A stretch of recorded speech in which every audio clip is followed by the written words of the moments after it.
But I do know that something has been running in my head on and off for the last maybe 2 months.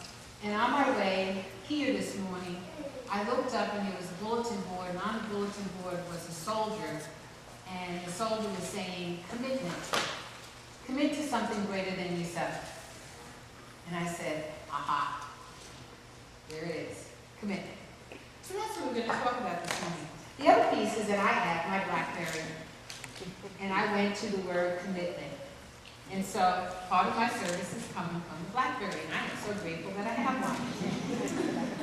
So I went into the word commitment, and I found a great business leader once said, the basic philosophy, spirit, and drive of an organization have far more to do with its relative achievements than to technological or economic resources, organizational structure, innovation, and timing. All of these things weigh heavily in success, but they are, I think, transcended by how strongly the people in the organization believe in its basic precepts and how faithfully they carry them out. So I thought that was interesting. And then I went and I did better than doing right now, but I went and found some quotes around commitment, and one of them was President Obama that I really would like to share with you because it really kind of spoke to me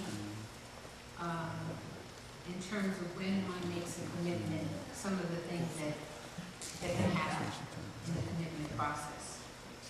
And if you give my cell a minute to pull it up, because I just went to that one page.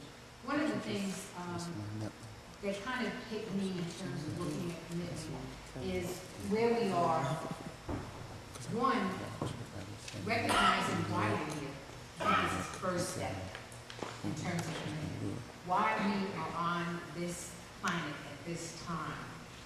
And for me, it really is clearly recognizing that I made some kind of commitment to God and said I would do a particular or many things. And so reminding myself of that is part of the commitment process. Recognizing that I am a vessel in which it moves, as opposed to it's about me and I am asking God to help me through various things. So it's about what I want to do versus what I said I would do. There's a difference. And I think that when you really remember and recognize that you made a commitment to do something here on behalf of spirit, as that spirit, using a physical form because this is where we happen to be and this is how you move around on this planet. When you really remember that, you kind of switch positions, and the position becomes listening and allowing it to guide you through your day, guide you through the things that you do. And really becoming committed to that and recognizing it's not about me. And you'll hear me say that often. It's not about me, it's not about you, it's about God. What is it that God is moving you towards? And what is it that God is calling you to? What is it that God's reminding you about in your life? And recommitting to that. Because sometimes we decide we're going to do something and there's a great struggle. And when you're struggling, you really are out of alignment with what you said you were going to do. And that really is a key. Sometimes what we said we were going to do, we've done it. It's over. And that's another piece that we don't always recognize. Some things that we said we were going to do, we have completed, and we're being called to something else. And you're still holding on to the old stuff. One, because it's comfortable and you know what you're doing. But you're being called to something else that may not be as clear or as comfortable. So again, reminding yourself the commitment was to allow God to move through you on this planet. And that may have involved several things that you to do. So that piece for me in reading the word commitment was very key. So I'm trusting I can find President Obama's comment. Yes. Making your mark on the world is hard. If it were easy, everybody would do it, but it is not. It takes patience, it takes commitment, and it comes with plenty of failure along the way. The real test is not whether you avoid this failure, because you won't. It's whether you let it harden or shame you into inaction, or whether you learn from it, whether you choose to persevere. So I wanted to share that with you because there are times that we're committed to something and we get tired along the way. We just kind of fizzle out. There are different things that we're committed to in our lives, and we do them routinely. Most of us, in terms of a job, we get up every day, we get dressed, we may or may not eat, but we go to that job. We do a 9 to 5 or whatever, it's 10 to 6, whatever. But there's a commitment. And the commitment there is because, one, we have other commitments. And this job helps to pay for those other commitments. And a lot of times, that's the end of it. I only go to this place because I have to make money, because I have to pay for this, and this. So your level of being involved in the job may be very superficial, but you're there. You do it. Because you know you have responsibilities, and so you fulfill the responsibilities. So let's take that, and that's a given for most of us. Go to the job, do what you gotta do, get paid, pay your bills. Now, there's another piece, and that's the God piece, the spirit piece. And where are you in it? Where are you in its commitment?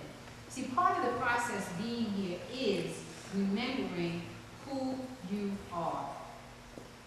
And why that is so difficult is because of the birthing process and who we choose as parents, as to whether they're evolved to keep us awake or they help to put us asleep, and we've got to go through the awake process. So for many of us, being in this kind of teaching is the awakening, reawakening. It's not new.